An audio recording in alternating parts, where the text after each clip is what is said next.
संजय कुमार, आप देख रहे हैं हरियाणा बुलेटिन न्यूज।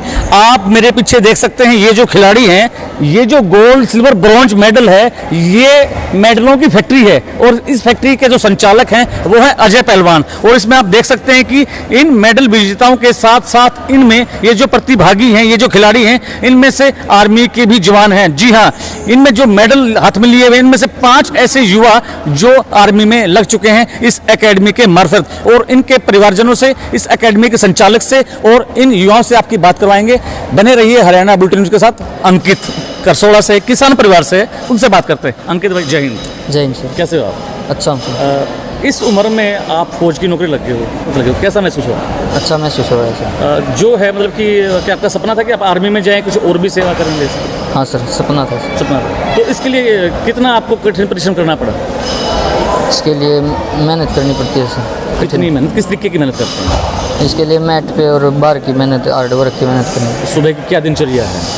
सुबह सर हमारी प्रैक्टिस 5:30 बजे शुरू हो जाती है और 9:30-10 बजे ख़त्म होती है सर। और फिर उसके बाद हम ब्रेकफास्ट वगैरह, ये लंच वगैरह करते हैं। फिर शाम को हमारी प्रैक्टिस 5:30 बजे शुरू होती है और 8-9 बजे तक चलती है। और क्या क्या आपकी उपलब्धियां हैं इस एकेडमी के मार्फत? मेरा सीनियर नेशनल में सिल्वर मेडल और खेलो इंडिया में gold medal, all India university में ब्रॉन्ज मेडल है सर।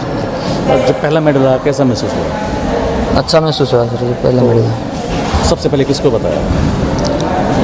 सबसे पहले कोच साहब को पता चला। इसका श्रेय किसको देते हैं आप? सबसे पहले कोच साहब को श्रेय देते हैं। तो आज की जो युवा पीढ़ी है जो नशे की तरफ जा रही है, उसके लिए क्या संदेश है आपका? उसके लिए यही संदेश है सर, ये थोड़ा बहुत खेल कूद भी ज़रूरी है नशे को छुटाने के लिए सर। धन्यवाद। अंकित का कहना है कि भी अगर हम खेलेंगे कूदेंगे तो हम बुरे व्यसनों से दूर रहेंगे। आज ये आर्मी में हैं और इसका सारा श्रेय अपने गुरु अजय पहलवान को देते हैं। इनके तरह इनके और साथी, तकरीबन 5 साथी फौज में सेलेक्ट हो चुके हैं और ये हमारे लिए बड़ी फ़ख्र की बात। इसी श्रृंखला में अमन पहलवान हमारे साथ है, उनसे जानेंगे कि इनकी क्या उपलब्धि है। अमन भाई, राम राम। कैसे हो आप? ठीक है सर। आप इस एकेडमी में हैं और कब से इस एकेडमी के अंदर हैं आप? मैं 8 साल से यहाँ पर हूँ सर। और कौन लेके आया आपको इसके? कहाँ से पता चला कि भगत सिंह नाम की भी कोई एकेडमी है? किसने बताया आपको? गांव में ही पता चला जी।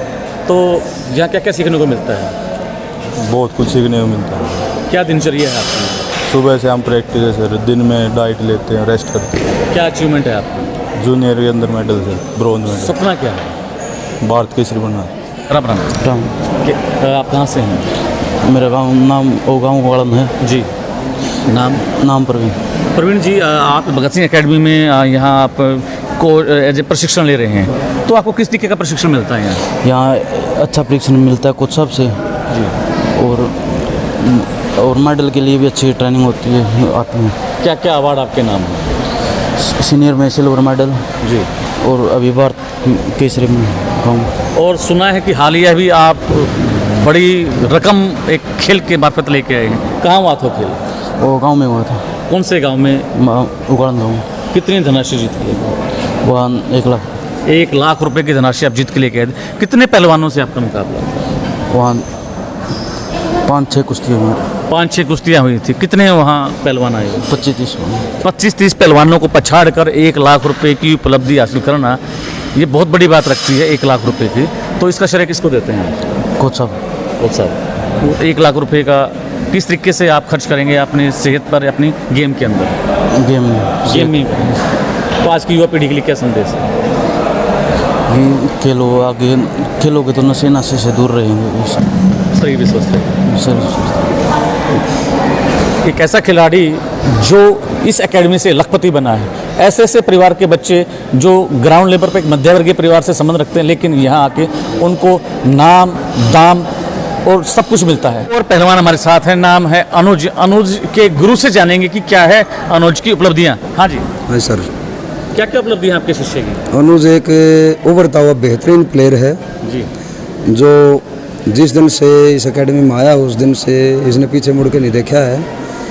पहलवानी करने में ये कभी नानुकर नहीं करता। जितना इसको काम दिया जाता है उससे 21 बेस्ट करता है जी। और लगातार जो है इसकी अचीवमेंट बढ़ती जा रही है। इसका अभी सीनियर पिछले साल नोएडा में सीनियर नेशनल हुआ था जी।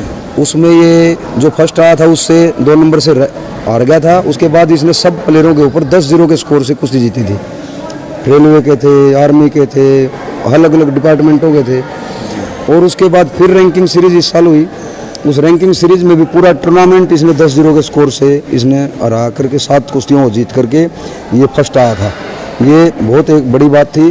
और फिलहाल ही अब ये कॉमनवेल्थ गेम्स की ट्रायल में भी ये लड़ा था, लेकिन दुर्भाग्यवश ये कुश्ती को हार गया। और उसके बाद सप्ताह के बाद में इसने वापसी करी और अंडर 23 की जो एशिया चैम्पियनशिप के लिए ट्रायल हुई बालगढ़ के अंदर, उसमें बहुत अच्छे पहलवानों को इसने हराया। जो अभी कॉमनवेल्थ में बजरंग पुनिया के साथ विशाल काली रमन, जो एक अच्छा नाम है, वो 1 नंबर से ही हारा था कुश्ती को। और विशाल काली रमन की इसकी साथ कुश्ती जो हुई उसमें इसने 10 और 6 के स्कोर से विशाल पहलवान को भी हराया। जो विशाल पहलवान बड़ा अच्छा सेंसियर पहलवान है और कई बार का 8-10 बार का भारत कुमार का टाइटल, वर्ल्ड के मेडलिस्ट हैं, एशिया के मेडलिस्ट हैं और कई बार सीनियर नेशनल का गोल्ड मेडलिस्ट है। तो इस तरह से ऐसे प्लेयरों को हराया इसने, तो इसका भविष्य मुझे आने वाले टाइम में बहुत अच्छा लग रहा है। और हमारा निशाना है कि 2024 का ओलंपिक ये लड़का जो है ज़रूर लड़े, क्योंकि उस समय तक इसकी तैयारी भी और अच्छी हो जाएगी और ये अपनी तैयारी में कोई भी कोताही नहीं बरतता। और पीछे अभी एक वर्ल्ड रैंकिंग का टूर्नामेंट था जिसमें बुल्गारिया के अंदर ये गया था और मुझे भी मौका भारतीय टीम का मैनेजर बन के जाने का मिला इनके साथ में। तो जो ये वहाँ पर जो इसने कुश्ती में लड़ाई लड़ी वो सब पहलवानों को इसने कई स्कोर से हराया और फाइनल में इसने प्रवेश कराया। फाइनल में इसने जो है ना थोड़ी सी चीटिंग कुश्ती के अंदर हुई, हो जाती है टेक्निकली चीज़ों में, तो वहाँ ये 1-2 नंबर से कुश्ती को ड्रॉप कर गया, हार गया और इसने सेकंड पोजीशन से संतुष्टि हुई। विशाल काली रमन को हराने के बाद कैसा महसूस हुआ? महसूस अच्छा हुआ जी उसको हराने के बाद। एक नामचीन चेहरे को आपने हराया। हाँ जी। तो क्या संदेश है युवा पीढ़ी के लिए आपने? युवा पीढ़ी के लिए संदेश है जी, अच्छी प्रैक्टिस करो। भविष्य का सपना है? भविष्य का सपना ओलंपिक में गोल्ड मेडल का है। धन्यवाद। कितने प्रतिभागियों को पछाड़कर आप इस मेडल को लेके आए हैं?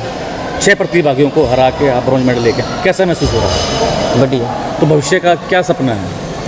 आगे और बढ़िया मेडल लेना। किस तरह का? अंकित हमारे साथ है जो तकरीबन 200 पहलवानों को हराकर पंचकुला से गोल्ड लेके आया है। 65 किलो में। अंकित भाई बताओ वजन आपने? 65 किलो में गोल्ड आ गया पंचकुला से। कितने प्रतिभागियों को हरा के आप गोल्ड लेके आए हैं? 150 बस।